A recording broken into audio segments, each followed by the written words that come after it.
কখনো কখনো অন্ধকারের সাথে লড়াই করার জন্য আমরা প্রদীপ জ্বালাই। এতে প্রথমে সলতে রাখি, তারপর তেল ঢালি, তারপর আগুন জ্বেলে এটা প্রজ্বলিত করি। তারপর একটা সময় আসে যখন এই প্রদীপ নিভে যায়। কারণটা কি? কারণ কি এটা যে প্রদীপের প্রকাশমান হওয়ার ক্ষমতা সমাপ্ত হয়েছে? না, এই যে আগুন আমরা দেখতে পাচ্ছি, এই আগুনের জন্য যে শক্তির প্রয়োজন হয় তা আসে এই তেল থেকে। যদি এই তেল সমাপ্ত হয়ে যায় তাহলে এই প্রকাশ তাও সমাপ্ত হয়ে যায়। আর আমাদের জীবনে এই তেল হলো আমাদের কর্ম, আর এই আগুন আর এর দ্বারা উৎপন্ন হওয়া প্রকাশ আমাদের ভাগ্য। যত আমাদের কর্ম ক্ষীণ হতে থাকবে, আমাদের ভাগ্য সৌভাগ্য কোথাও না কোথাও লুপ্ত হয়ে যাবে। যে উজ্জ্বল ভবিষ্যৎ আমরা চাইছি তা কখনো লাভ করতে পারবো না যদি কর্ম না করি। ঠিক যেমন তেল ছাড়া অগ্নি উৎপন্ন হয় না, তেমনি কর্ম ছাড়া সৌভাগ্য হয় না। আর যেমন কর্ম তেমন ভাগ্য। তাই সবসময় কর্ম করতে থাকুন, কর্ম করা থামাবেন না। আর আমার সাথে ভালোবেসে বলুন, রাধা রাধা। জীবনে তিনটি বিষয় আছে, তিনটি বস্তু আছে, তারা যেন আপনাকে কখনো বশে না করে নিতে পারে। প্রথম হলো ধন। ধন যতক্ষণ আপনি ব্যবহার করতে থাকেন, যতক্ষণ তা আপনার কাজে আসছে, ততক্ষণ ঠিক আছে, এই ধন আপনার কাছে অমৃত। কিন্তু যখন এই ধন আপনাকে ব্যবহার করতে শুরু করে, বুঝে যাবেন যে আপনার পতনের সময় শুরু হয়েছে। দ্বিতীয় বিষয়, ফেলে আসা অতীত। যাই করুন, আপনি অতীত পাল্টাতে পারবেন না, আর এই সত্যিটা আপনিও জানেন। কিন্তু তাও এর বশবর্তী আমরা হয়ে পড়ি। আর যখন তাই হয়, তখন এই সংসারে আমরা যেখানেই যাই না কেন, ভিন্ন ভিন্ন ধরনের মানুষ হয়, যাদের চিন্তা ভাবনা এবং দৃষ্টিভঙ্গি ভিন্ন ভিন্ন প্রকারের। যদি এদের বশবর্তী আপনি হয়ে পড়েন, তাহলে কেউ বলবে এটা করো, এটা ভালো।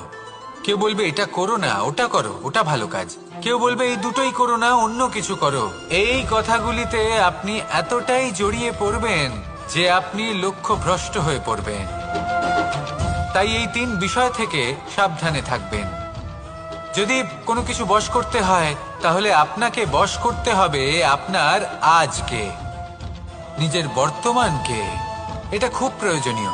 এটা ভাববেন যে এই সময়ের সদ্ব্যবহার আমি কিভাবে করব, সময়কে শাসন কিভাবে করব, ওই কর্ম কিভাবে করব যাতে ভবিষ্যতে কখনো আমার আফসোস না হয়, বরং এই সংসার আমাকে নিয়ে গর্ব করবে, সেই কর্ম করুন।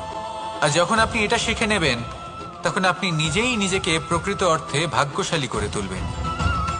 আসুন আমার সাথে ভালোবেসে বলুন, রাধা রাধা। অনেক সময় আমরা কারোর নীরবতাকে তার দুর্বলতা ভেবে বসি। হতেই পারে সেই ব্যক্তি উত্তর দিতে চাইছেন না, হতে পারে অন্য কোনো কারণ আছে যা আমরা বুঝতেই পারছি না।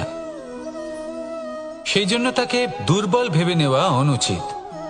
দেখতে গেলে এই বিশাল সমুদ্র এও কিন্তু নীরব, শান্ত হয়।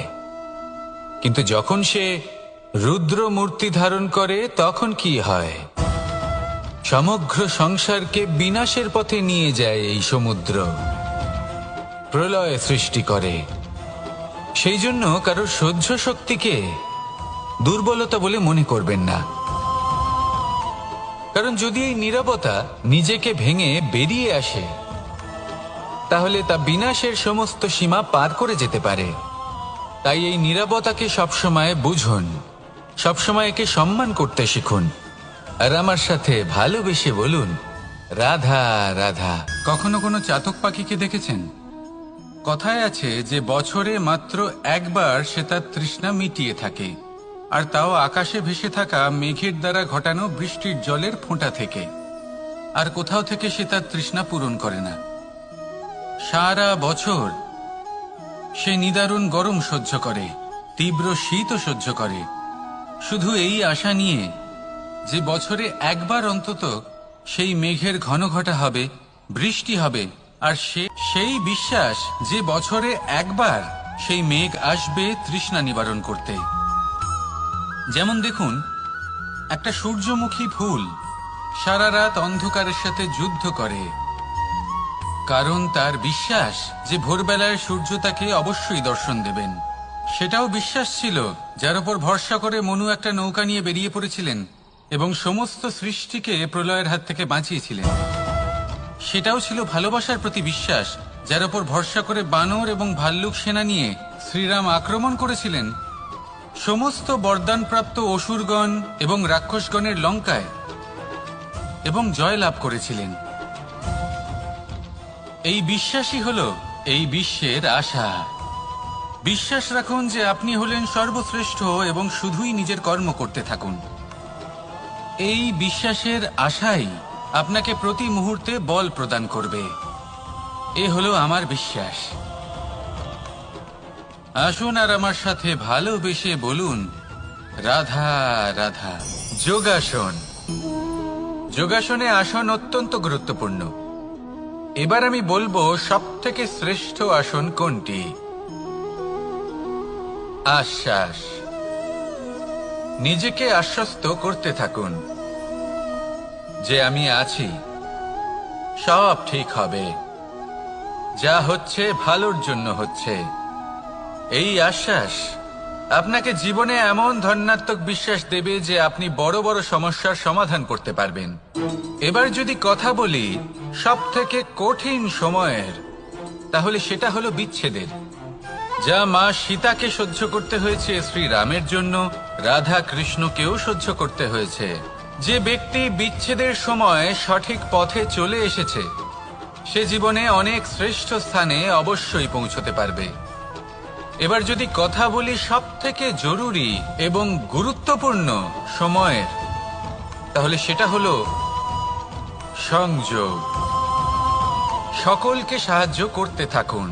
আপনি অন্যদের সাহায্য করে তাদের যত আনন্দ দিতে পারবেন, ততটাই আনন্দ আপনারও জীবনে অবশ্যই আসবে। আসুন আর আমার সাথে ভালোবেসে বলুন, রাধা রাধা। সংসারে সকলে উঁচুতে উঠতে চায়, কেউ নত হতে চায় না। সবাই এটা মনে করে যে নত হওয়ার অর্থ হলো তাদের আত্মসম্মান এবং অহংবোধের বিরুদ্ধাচরণ করা। তাদের মনে হয় যে যদি আমরা নত হই, সংসার আমাদের দুর্বল মনে করবে, তাদের শৌর্য এবং তাদের ব্যক্তিত্বের অপমান হবে। কিন্তু এটা কি সত্যি? প্রত্যেকবার নত হওয়ার অর্থ কি সম্মানহানি হওয়া? কখনোই নয়। আপনি নিজের জীবনকেই দেখে নিন। আপনার কোনো অমূল্য জিনিস যদি নিচে পড়ে যায়, তাহলে তাকে কিভাবে তোলেন? সেই বস্তুকে তোলার জন্য আপনাকে নত হতেই হবে। আপনি বড়দের আশীর্বাদ কিভাবে লাভ করেন? আপনি নত হয়ে তবেই তাদের আশীর্বাদ লাভ করতে পারেন, তাই না? ভেবে দেখুন, আপনি একটা পথে হাঁটছেন, আপনি দেখতে চাইছেন যে আপনি সঠিক পথে হাঁটছেন কিনা, পায়ের নিচে কাঁটা পড়ে আছে কিনা। কিভাবে দেখবেন? আপনাকে সেই মাথা নত করেই দেখতে হবে। এর অর্থ কি? অর্থ খুব সহজ। প্রত্যেকবার নত হওয়া অনুচিত নয়, সেটা কোনোভাবেই সম্মানহানি নয়। পরিস্থিতি অনুসারে এবং যেখানে প্রয়োজন, আপনি নত হতে শিখে গেলে আপনি অনেক কিছুই লাভ করতে পারবেন। জ্ঞান, মান, গুণ, বিশ্বাস। সেই জন্য প্রয়োজন এবং পরিস্থিতি অনুসারে নত হতে শিখুন। এতে অনুচিত কিছুই নেই। আত্মসম্মান থাকা অত্যন্ত প্রয়োজনীয়, কিন্তু তা যেন কখনো অহংকারে পরিণত না হয়। এই বিষয়ে অবশ্যই নজর রাখবেন এবং আমার সাথে ভালোবেসে বলবেন, রাধা রাধা।